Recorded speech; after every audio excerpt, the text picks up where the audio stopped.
নমস্কার দর্শক বন্ধুরা, আমরা দেখলাম 22শে জানুয়ারি অর্থাৎ গত সোমবার দিন কিন্তু রাম মন্দিরের প্রতিষ্ঠা হয়ে গেল। অর্থাৎ রাম মন্দির যে প্রতিষ্ঠা উদযাপন হলো এবং রামলালারও প্রাণ প্রতিষ্ঠা হলো। সেক্ষেত্রে আমরা দেশবাসী দেখলাম প্রচুর ঘটা করে কোটি কোটি টাকা খরচা করে আমাদের দেশের সরকার অর্থাৎ কেন্দ্রীয় সরকার রাম মন্দিরের প্রতিষ্ঠা করলেন। তো এই রাম মন্দির প্রতিষ্ঠার উদ্দেশ্য প্রসঙ্গে বলতে গেলে ধর্মীয় আবেগ মানুষের একটা তো থাকেই, যেহেতু অর্থাৎ হিন্দু ধর্মে সমস্ত বিশ্বাসী মানুষ রাম সকলের দেবতা, এ বিষয়ে তো কোনো সন্দেহ নেই। এবং এই ধর্ম নিয়ে যে রাজনীতির খেলা চলছে, অর্থাৎ এই ধর্মের আবেগকে কাজে লাগিয়ে দেশের শাসক দল আমরা যেটা দেখতে পাচ্ছি, অর্থাৎ মোদী সরকার যেভাবে দেশের আবেগকে নিয়ে খেলা করছেন, অর্থাৎ এটা সকল সাধারণ জনগণের প্রশ্ন যে এই যে রাম মন্দির, এখানে কোটি কোটি টাকা খরচা করে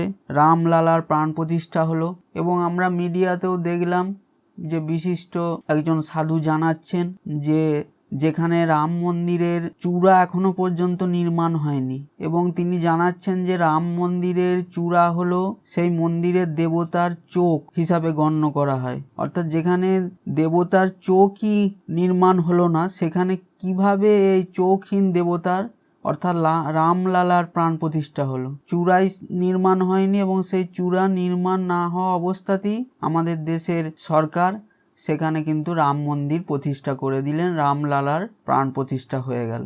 এক্ষেত্রে বিভিন্ন মহল থেকে বিরোধিতা তো আসছি, কেননা যেগুলো যুক্তিসঙ্গত সেগুলো প্রত্যেক মানুষই তার বিচার করবেন এবং যুক্তিসঙ্গতভাবেই কারণ খুঁজবেন, এটা সকল মানুষেরই প্রশ্ন।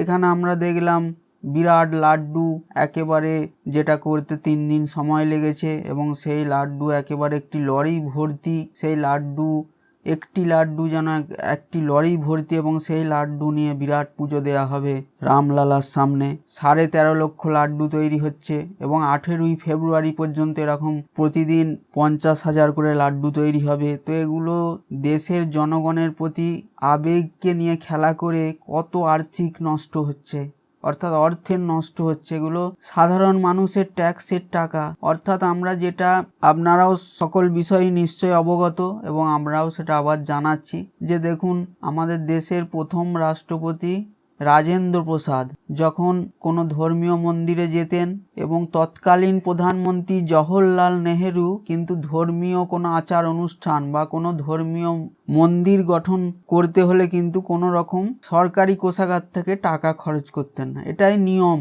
অর্থাৎ ধর্মীয় কোনো আচার অনুষ্ঠান কোনো সরকারের তরফ থেকে হবে না, এটা পুরোপুরি ধর্ম রাজনীতি আলাদাভাবে দেখা হবে। তৎকালীন প্রধানমন্ত্রী জওহরলাল নেহেরুর থেকেও আমরা যেটা জানতে পারি। এবং আমরা কি দেখলাম যে বর্তমানে যিনি আমাদের দেশের প্রধানমন্ত্রী, যিনি আমাদের দেশের শাসক দলের প্রধান, সেই নরেন্দ্র মোদীজি কিন্তু সেই সরকারি কোষাগারের টাকা নিয়েই আমাদের দেশের রাম মন্দির প্রতিষ্ঠা হলো।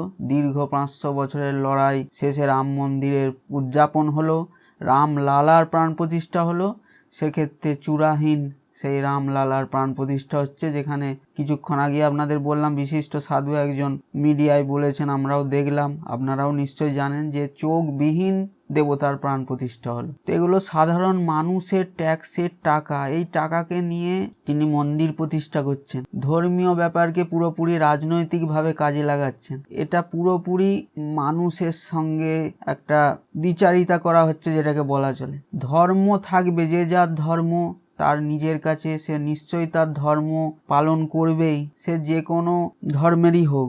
যেহেতু আমাদের ধর্মনিরপেক্ষ দেশ, ভারত হলো সর্বধর্ম সমন্বয়ের দেশ, সেখানে ধর্ম নিয়ে তো আবার নতুন করে বিরাট মন্দির প্রতিষ্ঠা করে জাগরিত করার কোনো প্রয়োজন আছে বলে বিভিন্ন মহল থেকেই যেটা বিরোধিতার সুর ভেসে আসছে, আমরাও এখানে প্রশ্ন করছি। তো এগুলো এইভাবে করা তো কখনোই সম্ভব নয় বা এগুলো উচিত নয়। আমরা যদি নেতাজি সুভাষচন্দ্রের কথাতেও চলে যাই, নেতাজি সুভাষচন্দ্রের কুমিল্লার একটি সভা থেকে, অর্থাৎ কুমিল্লা তখন ভারতের অন্তর্গত ছিল, এখন বাংলাদেশের অধীনে চলে গেছে, যেহেতু আমাদের দেশ ভাগ হয়ে যাওয়ার পরে, অর্থাৎ ব্রিটিশদের আমল থেকে দেশ ভাগ হওয়ার পরে কুমিল্লা কিন্তু বাংলাদেশের অন্তর্গত। তো সেই কুমিল্লা থেকে যখন নেতাজি সুভাষচন্দ্র একটি বক্তৃতা দিয়েছিলেন, তখন তিনি বলেছিলেন যে যে আমাদের যেসব দেশের ধর্মগুরুরা অনেক বড় বড় বক্তৃতা দিচ্ছেন বা ধর্মের আচার অনুষ্ঠানের কথা বলছেন, ধর্মীয় মন্দির প্রতিষ্ঠার কথা বলছেন, এতে কিন্তু শ্রমজীবী বা সাধারণ গরিব মানুষের পেট ভর্তি হবে না। সাধারণ শ্রমজীবী গরিব মানুষের পেট ভর্তি করতে গেলে কিন্তু তাদের নিজেদের শ্রমের দরকার, তাদের কষ্ট করে পয়সা উপার্জন করতে হবে, অর্থের উপার্জন করতে হবে, তবেই কিন্তু তারা সেই তাদের পেট ভরাতে পারবে। এটাই যেটা নেতাজি সুভাষচন্দ্র বোস, আমাদের দেশ নায়ক, তিনি বলে গেছেন কুমিল্লার এক সভা থেকে। সেটা আজকে আপনাদের আবার জানাতে ইচ্ছা করলো। তো এই হলো বাস্তব কথা। এই ধর্মের কথা বলে ধর্মীয় মন্দির তুলে, বিরাট ধর্মীয় মন্দির প্রতিষ্ঠা করে হাজার হাজার কোটি টাকা খরচ করে অনেক আমরা দেখলাম যে 22শে জানুয়ারি গত সোমবার সেলিব্রিটিরা এলেন।